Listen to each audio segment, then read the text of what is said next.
கர்த்தருடைய பரிசுத்த நாமத்திற்கு மகிமை உண்டாவதாக. உங்கள் யாவருக்கும் நம்முடைய ஆண்டவரும் இரட்சகருமாயிருக்கிற இயேசு கிறிஸ்துவின் நாமத்தினாலே எங்கள் அன்பின் வாழ்த்துக்களையும் ஸ்தோத்திரங்களையும் தெரிவித்துக் கொள்கிறோம். கர்த்தர் நல்லவர். அவருடைய பெரிதான கிருபையினாலே கர்த்தர் நம்மை 15 நாட்கள் இந்த மாதத்திலே காத்து 16வது நாளை காண செய்த கர்த்தரை நன்றியோடு கூட ஸ்தோத்தரிக்கிறேன். அவருடைய இரக்கங்களும் கிருபைகளும் தயவும் நம்மேல் பெரிதாயிருக்கிறபடினால நான் தேவனை மகிமைப்படுத்துகிறேன். கர்த்தருக்கு ஸ்தோத்திரம். உங்களுடைய எல்லாருடைய ஜெபத்திற்காக நான் கர்த்தரை நன்றியோடு ஸ்தோத்தரிக்கிறேன். உங்களுடைய ஜெபத்தினாலே கர்த்தர் என்னை வியாதிப்படுக்கையை மாற்றி கர்த்தர் எனக்கு தந்த சுகத்திற்காகவும் அவரை ஊழியத்தை செய்ய பலப்படுத்தியிருக்கிறபடினாலும் கர்த்தரை நன்றியோடு ஸ்தோத்தரிக்கிறேன்.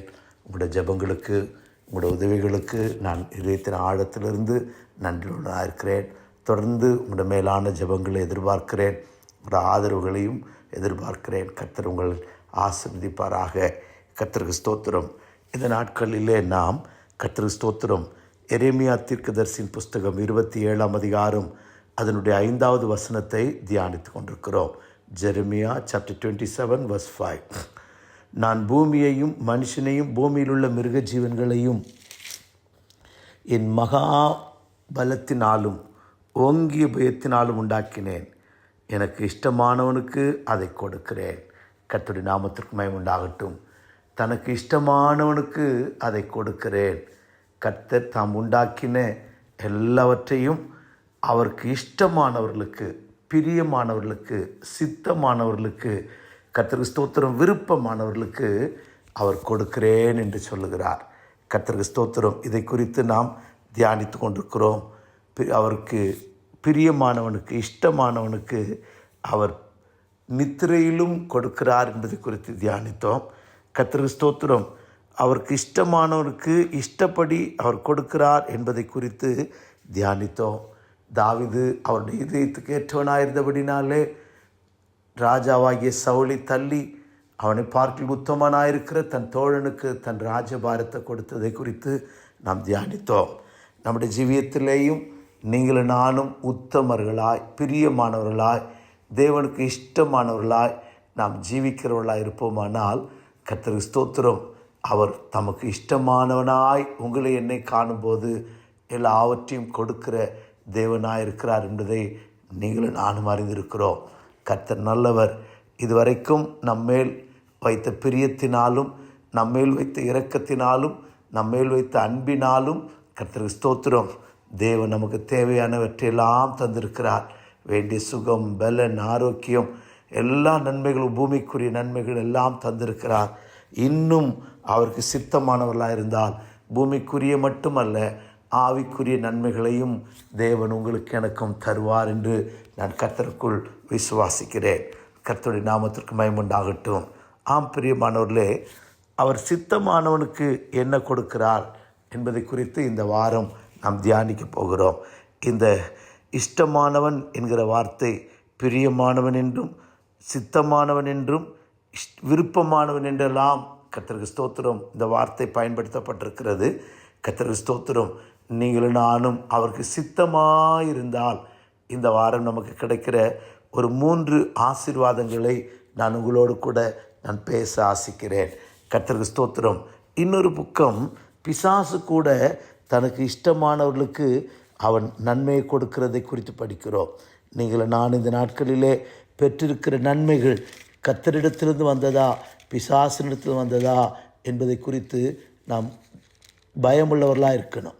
லூக்கா 4ஆம் அதிகாரத்திலே 6வது வசனத்திலே நாம் படிக்கும்போது, லூக்கா 4:6, இவைகள் எல்லாவற்றின் மேலுள்ள அதிகாரத்தையும் இவைகளின் மகிமையும் உமக்கு தருவேன். இவைகள் எனக்கு ஒப்பு கொடுக்கப்பட்டிருக்கிறது. எனக்கு இஷ்டமானவனுக்கு இவைகளை கொடுக்கிறேன். இயேசுவையே பிசாசு உலகத்தின் மகிமை எல்லாவற்றையும் காண்பித்து, நீர் என்னை பணிந்து கொண்டால் இவைகளெல்லாம் உனக்கு தருவேன், இவைகள் எல்லாம் என்னிடத்தில் ஒப்பு கொடுக்கப்பட்டிருக்கிறது. ஆம் பிரியமானவர்களே, உலகம் துன்மார்க்கனுடைய கையிலே ஒப்பு கொடுக்கப்பட்டிருக்கிறது. இந்த உலகம் கர்த்தருக்கு ஸ்தோத்திரம் அசுசி நிறைந்த உலகமாக இருக்கிறது. கர்த்தருக்கு ஸ்தோத்திரம். இது பிசாசனுடைய வாழ்கையின் கீழாய் ஓடிக்கொண்டிருக்கிறது. இந்த உலகத்தில் இருக்கிற நன்மைகளை தேவன் மட்டுமல்ல, பிசாசு கொடுப்பான். ஒரே ஒரு வித்தியாசம், கர்த்தர் கொடுப்பாரானால் அதில் வேதனை இருக்காது. கர்த்தர் ஸ்தோத்திரம். நீதிமொழிகள் 10ஆம் அதிகாரத்தில் வாசிக்கிறது போல கர்த்தருடைய ஆசீர்வாதமே ஐஸ்வர்யத்தை தரும், அதனோடு வேதனையை கூட்டார். கர்த்தரிடத்திலிருந்து ஒரு நன்மையை, ஒரு ஆசீர்வாதத்தை, ஒரு தேவைகளை தேவனிடத்தில் பெற்றுக்கொள்வோமானால் அதில் நோ பெயின், ஒன்லி கெயின். கர்த்தருக்கு ஸ்தோத்திரம். நம்முடைய ஜீவியத்தில் வேதனை இல்லாத, கண்ணீர் இல்லாத, துன்பம் இல்லாத ஒரு நன்மையை கர்த்தர் தருவார். இந்த அடையாளத்தை நாம் கண்டுகொள்ள வேண்டும். வேதனையோடு கூட ஒரு நன்மை இருக்கிறது என்றால் அது கர்த்தருக்கு ஸ்தோத்திரம், நம்முடைய ஜீவியத்தில் தேவனால் அருளப்பட்டது அல்ல. கர்த்தருடைய நாமத்திற்கு மகிமை உண்டாகட்டும். பிரியமானவர்களே, எல்லாம் சமாதானமாய், எல்லாம் இளைப்பாறுதலாய், எல்லாம் நன்மையாய் கர்த்தர் நமக்கு முடிசூட பண்ணுவார். எல்லாவற்றையும் நன்மையினால கர்த்தர் நம்மை நிரப்பி ஆசீர்வதிப்பார். நீங்கள் நான் பெற்றிருக்கிறது தேவனிடத்திலிருந்தா பிசாசினிடத்திலிருந்தா என்பதை குறித்து கர்த்தருக்கு ஸ்தோத்திரம் நாம் விளங்கிக் கொள்வோம். ரெண்டாவது, தேவன் கொடுப்பாரானால் அந்த ஆசீர்வாதம் நம்மை தேவனை விட்டு பிரிக்காது. கர்த்தருக்கு ஸ்தோத்திரம். பிசாசு ஒருவேளை நன்மைகளை தருவானால் அது நம்மை தேவனை விட்டு நம்மை பிரித்து போடும். ஒருவேளை வேலையாக இருக்கலாம், ஜாப். கர்த்தருக்கு ஸ்தோத்திரம். ஒருவேளை உலகத்துக்குரிய நன்மைகளாக இருக்கலாம். கர்த்தருக்கு ஸ்தோத்திரம். ஃப்ரெண்ட்ஸாக இருக்கலாம். கர்த்தருக்கு ஸ்தோத்திரம். அது பிசாசினால் வந்ததானால் நம்மை தேவனை விட்டு பிரித்து போடுகிறதா இருக்கும். உங்களை என்னையும் கர்த்தருக்கு ஸ்தோத்திரம். கர்த்தர் ஒரு நன்மை தருவாரானால் உங்களை என்னையும் எந்த வல்லமையும் அவரை விட்டு பிரிக்க முடியாது. கர்த்தருடைய நாமத்திற்கு மகிமை உண்டாகட்டும். இந்த நாட்களிலே அடையாளம் கண்டுகொள்வோம். எனக்கும் உங்களுக்கும் தேவனிடத்திலிருந்து வருகிற அவருக்கு இஷ்டமானவனுக்கு கொடுக்கிற அந்த ஆசீர்வாதத்தை நீங்களும் நானும் பெற்றுக்கொள்கிறவர்களாய் நாம் மாறுவோம். கர்த்தர் நம்மை ஆசீர்வதிப்பாராக. கர்த்தருக்கு ஸ்தோத்திரம். முதலாவதாக, தேவன் தமக்கு சித்தமானவனுக்கு ஆளுகை கொடுக்கிறார் என்பதை குறித்து தியானிக்க போகிறோம். கர்த்தருடைய நாமத்திற்கு மகிமை உண்டாகட்டும். தானியேலின் புஸ்தகம் 4ஆம் அதிகாரம் படிக்கும்போது, தானியேலின் புஸ்தகம் 4ஆம் அதிகாரத்திலே 25வது வசனத்திலே கர்த்தருக்கு ஸ்தோத்திரம் படிக்கிற வேளையிலே, உன்னதமானவர் மனுஷருடைய ராஜ்யத்தில் ஆளுகை செய்து தமக்கு சித்தமானவனுக்கு அதை கொடுக்கிறார் என்பதை நீர் அறிந்து கொள்ளும் மட்டும் 7 காலங்கள் உம்முடைய பேரில் கடந்து போக வேண்டும். கர்த்தருக்கு ஸ்தோத்திரம். 32வது வசனத்திலே, மனுஷரிருந்து தள்ளப்படுவாய், வெளியின் மிருகங்களோடு சஞ்சரிப்பாய், மாடுகளைப் போல புல்லை மேய்வாய். இப்படி உன்னதமானவர் மனுஷருடைய ராஜ்யத்தில் ஆளுகை செய்து தமக்கு சித்தமாக இருக்கிறவனுக்கு அதை கொடுக்கிறார் என்பதை நீ அறிந்து கொள்ள மட்டும் 7 காலங்கள் உன்மேல் கடந்து போகும். 17வது வசனம், கர்த்தருக்கு ஸ்தோத்திரம். தானியேல் சாப்டர் 4:17 அங்கே படிக்கும்போது, கர்த்தருக்கு ஸ்தோத்திரம், உன்னதமானவர் மனுஷருடைய ராஜ்யத்தில் ஆளுகை செய்து தமக்கு சித்தமானவனுக்கு அதை கொடுத்து மனுஷரில் தாழ்ந்தவனையும் அதன் மேல் அதிகாரியாக்குகிறார் என்று நரஜீவன்கள் அறியும்படி காவலாளிகளின் தீர்ப்பினால் இந்த காரியமும் பரிசுத்தவான்களின் மொழியினால் இந்த விசாரணையும் தீர்மானிக்கப்பட்டது என்றான். கர்த்தருடைய நாமத்திற்கு மகிமை உண்டாவதாக. இங்கே நேபுகாத்நேச்சார் ஒரு சொப்பனம் கண்டு அவன் கலங்கி போகிறான். இதற்கு வியாக்கியானம் செய்வதற்கு பூமியிலே தேவனுடைய ஆவியை பெற்ற ஒரு தானியேல் அன்றைக்கு இருந்தார். இந்த தானியேல் அவனுக்கு காரியத்தை விளங்க பண்ணி கொடுக்கிறார். நீர் உங்களுடைய ராஜ்யம் முடிவுற்று போகும். உங்களுடைய ராஜ்யத்திலிருந்து நீ தள்ளப்பட்டு மிருகத்தை போல பனியில் நனைந்து உன்னுடைய நகங்கள் எல்லாம் மிருகத்தை போல் இருக்கும். கர்த்தருக்கு ஸ்தோத்திரம். உன்னதமானவர் ராஜ்யத்திலே தமக்கு சித்தமானவனுக்கு ராஜ்யத்தை கொடுக்கிறார் என்பதை நீ அறிய வேண்டும். இப்படி ஒரு காலம் உனக்கு வருகிறது என்பதை குறித்து அவனுக்கு சொல்லப்பட்டது. கர்த்தருக்கு ஸ்தோத்திரம். பிரியமானவர்களே, எந்த ஆளுகையும் எந்த வல்லமையும் நாம் சுயமாய் பெற்றுக்கொள்ள முடியாது. கர்த்தருக்கு ஸ்தோத்திரம். தேவன் யாருக்கு சித்தமாக இருக்கிறாரோ அவர்களுக்கு கொடுக்க அவர் சித்தமாக இருக்கிறார். கர்த்தருக்கு ஸ்தோத்திரம். இன்றைக்கு இருக்கிற ஜனாதிபதியை பாருங்கள். கர்த்தருக்கு ஸ்தோத்திரம். ஆளுகையில் இருக்கிறவர்களை பாருங்கள். கர்த்தருக்கு ஸ்தோத்திரம். இன்றைக்கு இருக்கிற உயர்ந்த ஜனங்களை பாருங்கள். கர்த்தருக்கு ஸ்தோத்திரம். பதவியில் இருக்கிறவர்களை பாருங்கள். தேவன் அவர்களுக்கு தந்தது. கர்த்தருக்கு ஸ்தோத்திரம். உங்களை நீங்களும் நானும் கூட இதை ரட்சிப்பை தேவனால் பெற்றிருக்கிறோம். கர்த்தருக்கு ஸ்தோத்திரம். அவர்கள் பூமிக்குரிய நன்மைகளை பெற்றிருக்கிறார்கள். உங்களுக்கு எனக்குமோ விலையேற பெற்ற ரட்சிப்பு, பெரிதான ரட்சிப்பு. கர்த்தருக்கு ஸ்தோத்திரம்.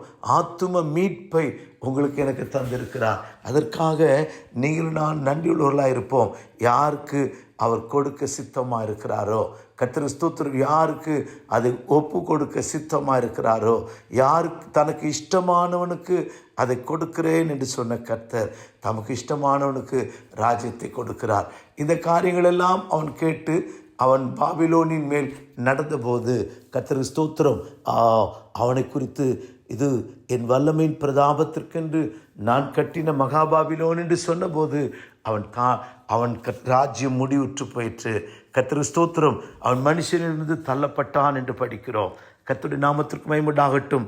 30வது வசனத்திலே டேனியல் chapter 4:30, என் வல்லமையின் பராக்கிரமத்தினால் என் மகிமையின் பிரதாபத்திற்கென்று ராஜ்யத்துக்கு அரண்மனையாக நான் கட்டின மகாபாபிலோன் அல்லவா என்றான். இந்த வார்த்தை அவன் வாயில் இருக்கும்போதே வானத்திலிருந்து ஒரு சத்தம் உண்டாகி, ராஜாவாகிய நேபுகாத்நேச்சரே, ராஜ்யபாரம் உன்னை விட்டு நீங்கி போயிற்று. மனுஷரின் தள்ளப்படுவாய், வெளிவின் மிருகங்களோடு சஞ்சரிப்பாய், மாடுகளைப் போல புல்லை மேய்வாய். கர்த்தருடைய நாமத்திற்கு மகிமை உண்டாகட்டும். பிரியமானவர்களே, சில காலங்கள் அவன் தேவன்தான் ஆளுகை கொடுக்கிறார். தேவன்தான், உன்னதமானவர் தான் மனுஷனை சிங்காசனத்தில் வைக்கிறார். உன்னதமானவர் தான் சிங்காசனத்தை கர்த்தருக்கு ஸ்தோத்திரம் மனுஷனுக்கு கொடுக்கிறார் என்பதை அவன் உணர்ந்த போது கர்த்தருக்கு ஸ்தோத்திரம் அவன் முகக்கலை திரும்பி வந்தது, அழகு வந்தது, ஆளுகை வந்தது, அறிவு வந்தது. கர்த்தருக்கு ஸ்தோத்திரம். அழகு திரும்பி வந்தது, ஆளுகை திரும்பி வந்தது, அறிவு புத்தி தெரிந்தது. கர்த்தருக்கு ஸ்தோத்திரம். பிரியமானவர்களே, நம்முடைய ஜீவியத்திலேயும் கர்த்தருக்கு ஸ்தோத்திரம் அழகையும் அறிவையும் ஆளுகையும் கொடுக்கிறவர் கர்த்தர். ஆனபடினாலே நம்மை தாழ்த்துவோம்.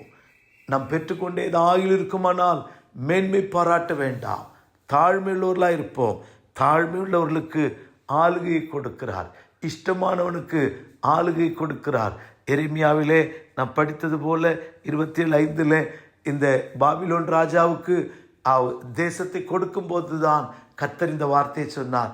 நான் மிருக ஜீவன்களையும் மனுஷரையும் என் ஓங்கிய உபயத்தினால் வல்லமை பராக்கிரமத்தினால் உண்டு பண்ணி எனக்கு இஷ்டமானவனுக்கு கொடுக்கிறேன். கர்த்தருக்கு ஸ்தோத்திரம். நமக்கு இஷ்டமானவர்களாக இருந்தால் கர்த்தருக்கு ஸ்தோத்திரம் ஆத்துமாக்களை ஆதாயம் பண்ண கிருபை தருவார். இஷ்டமானவர்களாக இருந்தால் ஊழியத்தை தருவார். கர்த்தருக்கு ஸ்தோத்திரம் ஊழியத்தில் ஆளுகையும் கூட கர்த்தர் நமக்கு தருவார். கர்த்தருக்கு ஸ்தோத்திரம் இன்னும் அவருடைய இஷ்டமானவர்களாய், இன்னும் அவருக்கு பிரியமானவர்களாய், இன்னும் அவருடைய சித்தத்தை அறிகிறவர்களாய் கர்த்தருக்கு ஸ்தோத்திரம். இந்த நாட்களிலே ஊழியக்காரரே, நீங்கள் நானும் மாறுவோம். அருமையான விசுவாசிகளே, இன்னும் அவரை பிரியப்படுத்துவோம். அவருக்கு சித்தமானதை அறிந்து கொள்வோம். கர்த்தர் உங்களுக்கும் எனக்கும் ஸ்தோத்திரம் நமக்கு வேண்டிய எல்லா நன்மைகளையும் இந்த நாட்களில் கொடுத்து உங்களை என்னையும் உயர்த்துவாராக. கர்த்தருடைய நாமத்திற்கு மகிமை உண்டாகட்டும். 2வதாக, குமாரனை அறிவது எல்லாருக்கால் முடியாது. கர்த்தருக்கு ஸ்தோத்திரம். பிதா குமாரனை யாருக்கு வெளிப்படுத்த சித்தமாக இருக்கிறாரோ அவனுக்கு தேவனை காண முடியும். கர்த்தருக்கு ஸ்தோத்திரம். இயேசு, நான் வழியும் சத்தியமும் ஜீவனுமாக இருக்கிறேன், என்னை இல்லாமல் ஒருவனும் என் பிதாவிடத்தில் வாரான் என்றார். கர்த்தருக்கு ஸ்தோத்திரம். பிலிப்பு ஆண்டவரை பார்த்து கேட்கிறான், பிதாவை எங்களுக்கு காண்பியும். கர்த்தருக்கு ஸ்தோத்திரம்.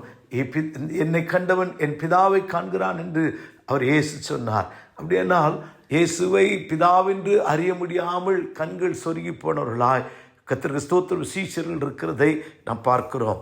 இந்த பூமியில் அநேக மனுஷர் தெய்வத்தை காண எத்தனையோ சித்தர்கள் மலைகளிலே தவம் இருக்கிறார்கள். இப்படி ஆயிரம் தெய்வத்தை காண வேண்டும் என்று கர்த்தருக்கு ஸ்தோத்திரம்.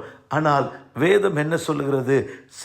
தவம் இருக்கிறதுனாலேயோ கர்த்தருக்கு ஸ்தோத்திரம் தன்னை வருத்தி கொள்வதனாலேயோ பூஜை புனஸ்காரங்களில் அதிகமாய் ஈடுபடுகிறதுனாலோ அல்ல. கர்த்தருக்கு ஸ்தோத்திரம். தெய்வத்தை காண்பது அவருக்கு சித்தமானவர்களுக்கு கொடுக்கப்பட்டிருக்கிற ஒரு ஆசீர்வாதம் என்று வேதம் சொல்லுகிறது.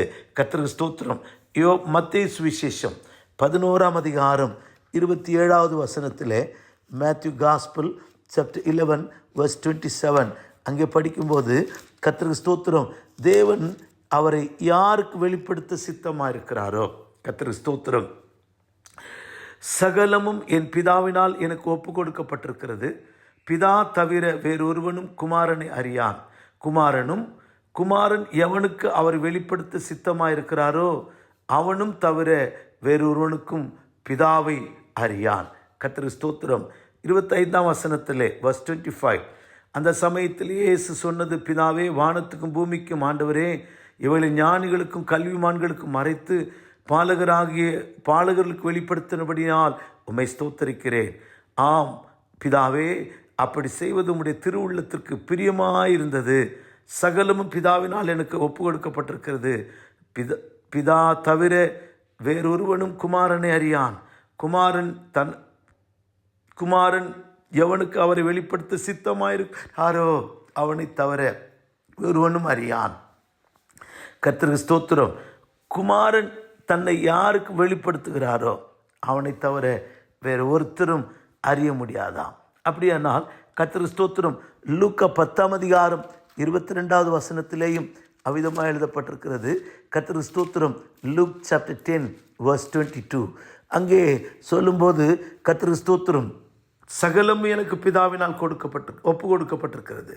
பிதா தவிர வேறொருவனும் குமாரன் இன்னார் என்று அறியான். குமாரன் அவரை எவனுக்கு வெளிப்படுத்த சித்தமாக இருக்கிறாரோ அவனை தவிர வேறொருவன் பிதா இன்னார் என்று அறியான். கர்த்தருடைய நாமத்திற்கு மகிமை உண்டாகட்டும். ஆம் பிரியமானவர்களே, கர்த்தருக்கு ஸ்தோத்திரம். இன்னும் ரோமர் நிருபம் 9ஆம் அதிகாரத்திலே நாம் படிக்கும்போது, ரோமன்ஸ் சாப்டர் 9 அங்கே வாசிக்கும்போது, கர்த்தருக்கு ஸ்தோத்திரம், verse 15 and 18, கர்த்தருக்கு ஸ்தோத்திரம். அவர் மோசேயை நோக்கி, எவன் மேல் இரக்கமாயிருக்க சித்தமாயிருப்பேனோ அவன் மேல் இரக்கமாயிருப்பேன், எவன் மேல் உருக்கமாயிருக்க சித்தமாயிருப்பேனோ அவன் மேல் உருக்கமாயிருப்பேன் என்றார். ஆகையால் விரும்புகிறவனாலும் அல்ல, ஓடுகிறவனாலும் அல்ல, இறங்குகிற தேவனாலேயாம் என்று எழுதப்பட்டிருக்கிறது. கர்த்தருடைய நாமத்திற்கு மகிமை உண்டாகட்டும். எவன் மேல் இரக்கமாயிருக்க சித்தமாயிருக்கிறாரோ அவன் மேல் இரக்கமாயிருக்கிறார். எவனை கடினப்படுத்த சித்தமாயிருக்கிறாரோ அவனை கடினப்படுத்துகிறார்.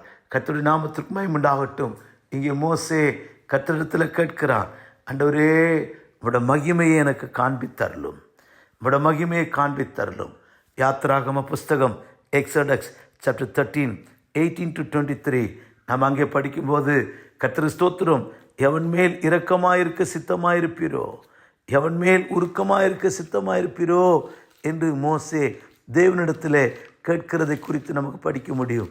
ஆம் பிரியமானவர்களே, இந்த மகிமையை காண்பியும், இந்த மகிமையை காண்பியும் என்று சொல்வது, கர்த்தருக்கு ஸ்தோத்திரம், தேவனை முகமுகமாய் பார்க்க மோசே ஆசைப்படுகிறான், மோசே வாஞ்சிக்கிறான். கர்த்தருடைய நாமத்திற்கு மகிமை உண்டாகட்டும். பாருங்கள், கர்த்தருக்கு ஸ்தோத்திரம். 13வது வசனம், எக்ஸோடஸ் 33 verse 13, உம்முடைய கண்களில் இப்பொழுது எனக்கு கிருபை கிடைத்ததானால் நான் உம்மை அறிகிறதற்கும் உம்முடைய கண்களில் எனக்கு கிருபை கிடைப்பதற்கும் உம்முடைய வழியை எனக்கு அறிவியும். இந்த ஜாதி உம்முடைய ஜனம் என்று நினைத்தருளும். கர்த்தர் சொல்லுகிறார், அதுக்கு என் சமூகம் உனக்கு முன்பாக சிலையிலை பாடல் தருவேன் சொல்லுகிறார். கர்த்தருக்கு ஸ்தோத்திரம். அப்பொழுது அவரை நோக்கி, உம்முடைய சமூகம் என்னோட வராவிட்டால் என்னை கொண்டு போகாதிரும் என்கிறான். 16வது வசனத்திலே, எனக்கும் உமது ஜனங்களுக்கும் உடைய கண்களில் கிருபை கிடைத்தது என்பது எதனால் அறியப்படும் என்று கேட்டு 17வது வசனத்திலே, உன் கண்களில் கிருபை கிடைத்தது என்று கர்த்தர் சொல்லுகிறார். 18ஆம் வசனத்தில் கேட்கிறான், உம்முடைய மகிமையை எனக்கு காண்பித்தருளும். அதற்கு அவர், என்னுடைய தயையெல்லாம் நான் உனக்கு முன்பாக கடந்து போக பண்ணி கர்த்தருடைய நாமத்தை உமக்கு முன்பாக கூறுவேன். எவன் மேல் கிருபையாயிருக்க சித்தமாயிருப்பேனோ, எவன் மேல் கிருபையாயிருப்பேன், எவன் மேல் இரக்கமாயிருக்க சித்தமாயிருப்பேனோ அவன் மேல் இரக்கமாயிருப்பேன். நீ என் முகத்தை காண மாட்டாய், ஒரு மனுஷன் என்னை கண்டு உயிரோடு இருக்கக்கூடாது என்றார். இப்பொழுது உம்முடைய முகத்தை எனக்கு காண்பியும். Lord, show me your glory. உம்முடைய மகிமை எனக்கு காண்பித்தருளும். இந்த மகிமை என்று சொல்வது பிரகாசம் அல்ல, பெரிய வெளிச்சம் அல்ல, அபிமுகமாய் ஃபேஸ் டு ஃபேஸ் தேவனை காண்பது. கர்த்தர் ஸ்தோத்திரம். இதை தான் கர்த்தரிடத்திலே மோசே கேட்கிறார். எவன் மேல் இரக்கமாயிருக்க சித்தமாயிருப்பீரோ, எவன் மேல் தயவாயிருக்க சித்தமாயிருப்பீரோ, அப்படியானால் என் மேல் இரக்கமாயிருந்தால் உம்முடைய முகத்தை எனக்கு காண்பியும். மலையிலே கர்த்தர் ஸ்தோத்திரம் 40 நாள் இரவும் பகலும் உபவாசித்து ஜெபித்த இந்த மனுஷன் கர்த்தர் ஸ்தோத்திரம் கர்த்தரிடத்தில் கேட்கிறான், உம்முடைய மகிமையை காண்பியும். அங்கே மலையில் காண முடியாத மகிமை, தேவ சத்தம் கேட்டவன், தேவனோடு இருந்தவன், தேவனோடு பேசினவன் பூமியிலே வந்து கர்த்தரிடத்தில் கேட்கிறான், உம்முடைய சமூகம் எங்களுக்கு முன்பாக செல்லட்டும். நீர் எங்களோடு வராவிட்டால் எங்களை இங்கிருந்து கொண்டு போகாதிரும். இவளெல்லாம் சொல்லிவிட்டு show me your glory Lord, மகிமை காண ஆசைப்பட்டான். மகிமை காண ஆசைப்பட்டான். கானானின் மகிமையும் கூட இன்னொரு இடத்துல அவன் காண ஆசைப்பட்டான். கர்த்தருக்கு ஸ்தோத்திரம். அந்த மலை நாட்டை போய் நான் சென்று போய் பார்த்துட்டு வரேன், அதை குறித்து என்னோட பேசாதேன்னு சொல்லிட்டார். கர்த்தருக்கு ஸ்தோத்திரம். எனக்கு அருமையானவர்களே, எல்லாருக்கும் தெய்வத்தை காண முடியாது, எல்லாராலும் தெய்வத்தை பார்க்க முடியாது. கர்த்தருக்கு ஸ்தோத்திரம். தெய்வத்தை பார்க்கணும்னு சொல்லி பல தவங்கள், பல புனிதர்கள் இன்றைக்கு காத்திருக்கிறார்கள். ஆனால் யார் மேல் இரக்கமாக இருக்கிறாரோ, யார் மேல் சித்தமாக இருக்கிறாரோ அவனுக்கு தான் குமாரனை அவர் வெளிப்படுத்துவார். கர்த்தருக்கு ஸ்தோத்திரம். வேதத்திலே பவுல் தன்னை குறித்து சொல்லும்போது 1 கொரிந்தியர் 15:8 1 கொரிந்தியன் சாப்டர் 15:8 அங்கே படிக்கும்போது பவுல் அப்போஸ்தலன் தன்னுடைய நிலவரத்தை குறித்து சொல்லுகிறார். எனக்கும் கர்த்தர் தரிசனமானார், எல்லாருக்கும் பின்பு அகால பிறவி போன்ற எனக்கும் தரிசனமானார். அகால பிறவி போன்ற எனக்கும் அவர் தரிசனமானார். இதையே தீமோத்தேயுக்கு பவுல் எழுதும்போது சொல்லுகிறார், நான் சபையை துன்பப்படுத்துகிறவனாயிருந்தேன், சபையை வேதனைப்படுத்துகிறவனாயிருந்தேன். கர்த்தருக்கு ஸ்தோத்திரம். 1 அதிகாரம் 1 தீமோத்தே சாப்டர் 1 verse 13 onwards. முன்னே நான் தூஷிக்கிறவனும் துன்பப்படுத்துகிறவனும் கொடுமை செய்கிறவனுமாயிருந்தேன். அப்படி இருந்தும் நான் அறியாமல் அவிசுவாசத்தினாலே அப்படி செய்தபடினால் இரக்கம் பெற்றேன். நம்முடைய கர்த்தரின் கிருபை கிறிஸ்து இயேசுவின் உள்ள விசுவாசத்தோடும் அன்போடும் என்னிடத்தில் பரிபூர்ணமாய் பெருகிற்று. பாவிகளை ரட்சிக்க கிறிஸ்து இயேசு உலகத்தில் வந்தார் என்கிற வார்த்தை உண்மையும் எல்லா அங்கீகரிப்புக்கும் பாத்திரமாக இருக்கிறது. அவர்களில் பிரதான பாவினான். அப்படி இருந்தும் நித்திய ஜீவனை அடையும்படி இனிமேல் கிறிஸ்துவினிடத்தில் விசுவாசமாய் இருப்பவர்களுக்கு திருஷ்டாந்தரம் உண்டாகும் பொருட்டு பிரதான பாவியாகிய என்னிடத்திலும் அவர் நீடிய பொறுமையையும் காண்பிக்கும்படி இரக்கம் பெற்றேன். கர்த்தருடைய நீடிய பொறுமை. அகால பாவி, பிரதான பாவி, பாவிகளில் பிரதான பாவி என்று தன்னை தாழ்த்துகிறார். எனக்கும் இந்த பாக்கியம், தரிசனம் காண்கிற, இயேசுவை பார்க்கிற பாக்கியம் எனக்கு கிடைத்தது. சவுலே சவுலே, நீ ஏன் என்னை துன்பப்படுத்துகிறாய்? ஆம் பிரியமானவர்களே, கர்த்தருக்கு ஸ்தோத்திரம். எல்லாராலும் தேவனை காண, தேவனை அறிய முடியாது. இரக்கம் பெற்றவர்கள், சித்தமாக இருக்கிறவர்கள் தேவனை அறிவார்கள். கர்த்தருக்கு ஸ்தோத்திரம். கடைசியாக யோவான் சுவிசேஷம் 6 அதிகாரம் 39-40 வசனத்தை படிக்கும்போது, John the gospel chapter 6 verse 39 and 40 அங்கே வாசிக்கும்போது, அவர் எனக்கு தந்தவைகளில் ஒன்றையும் இழந்து போகாமல் கடைசி நாளில் அவர்களை எழுப்புவதே என்னை அனுப்பின பிதாவின் சித்தமாயிருக்கிறது. குமாரனை கண்டு அவரிடத்தில் விசுவாசமாயிருக்கிறவன் எவனோ அவன் நித்திய ஜீவனை அடைவதும் நான் அவனை கடைசி நாளில் எழுப்புவதும் என்னை அனுப்பினருடைய சித்தமாயிருக்கிறது. கர்த்தருக்கு ஸ்தோத்திரம். சித்தமானவனுக்கு உயிர்த்தெழுதலை கொடுக்கிறார். கர்த்தருக்கு ஸ்தோத்திரம். எவன் மேல் சித்தமாக இருக்கிறாரோ அவனுக்கு கர்த்தர் உயிர்த்தெழுதலை கொடுக்கிறார். அதற்கு பரிசுத்தமுள்ளவர்களாய் இந்த பூமியில் ஜீவிக்கிற கிருபையை நீங்களும் நானும் பெற்றுக்கொள்வோமாக. கர்த்தருடைய சித்தமானதை நிறைவேற்றுவோம். ஆம் பிரியமானவர்களே, ஆளுகை, தரிசனம், கர்த்தருக்கு ஸ்தோத்திரம், காண்கிற பாக்கியம், அதர்சனமான தேவனை காண்கிற பாக்கியம், எல்லாவற்றுக்கும் மேலாய் உயிர்த்தெழுகிற காகல சத்தம் கேட்டு உயிர்த்தெழுந்து எப்பொழுதும் அவரோடு கூட இருக்கிற ஒரு பாக்கியத்தை நீங்களும் நானும் பெற்றுக்கொள்வோமாக. இந்த ஆசீர்வாதங்களால் கர்த்தர் நம்மை, உங்களை, என்னையும் நிறைப்பாராக. கர்த்தருக்கு ஸ்தோத்திரம். பிரியமானவர்களாக இருப்போம், இஷ்டமானவர்களாக இருப்போம், சித்தமானதை செய்வோம், வருகைக்கு ஆயத்தமாக்கப்படுவோம். பிசாசினால் வருகிற நன்மை வேண்டாம், தேவனிடத்தில் வருகிற இந்த ஆவிக்குரிய நன்மைகளை, ஆசீர்வாதங்களை பெற்றுக்கொள்வோம். இந்த பூமியிலிருந்து தேவனை தரிசிக்கிற பாக்கியத்தை பெறுவோம். கர்த்தர் நம்மை ஆசீர்வதிப்பார். ஜெபிப்போமா. அன்புள்ள ஆண்டவரே, உமக்கு ஸ்தோத்திரம். எங்களுக்கு தந்திருக்கிற பாக்கியத்துக்காய் ஸ்தோத்திரம். ஆண்டவரே, இஷ்டமானவனுக்கு கொடுக்கிறவர். எங்களுடைய ஜீவியத்திலேயும் ஆவிக்குரிய நன்மைகளாலும் இரக்கங்களாலும் எங்களை நிரப்பும்படி ஜெபிக்கிறோம். கர்த்தாவே, சித்தமானவனுக்கு ஆளுகை கொடுக்கிறவர், சித்தமானவனுக்கு தரிசனம் கொடுக்கிறவர், சித்தமானவனுக்கு கர்த்தாவை உயிர்த்தெழுதலை கொடுக்கிறவர். எங்களுக்கும் ஆண்டவரே, இந்த பூமியில் உமக்கு சித்தமானவர்களாக நான் ஜீவிக்க, உடைய ஆளுகை பெற, உடைய ஆண்டவர் தரிசனத்தை பெற, ஆண்டவரே வருகைக்கு ஆயத்தமாக்கப்பட கிருபைகளை சூழ்ந்து கொள்ள உதவிச்சும் நடத்தும். இயேசுவின் நாமத்தில் ஜெபிக்கிறோம் நல்ல பிதாவே. ஆமேன், ஆமேன். God bless you. Praise the Lord.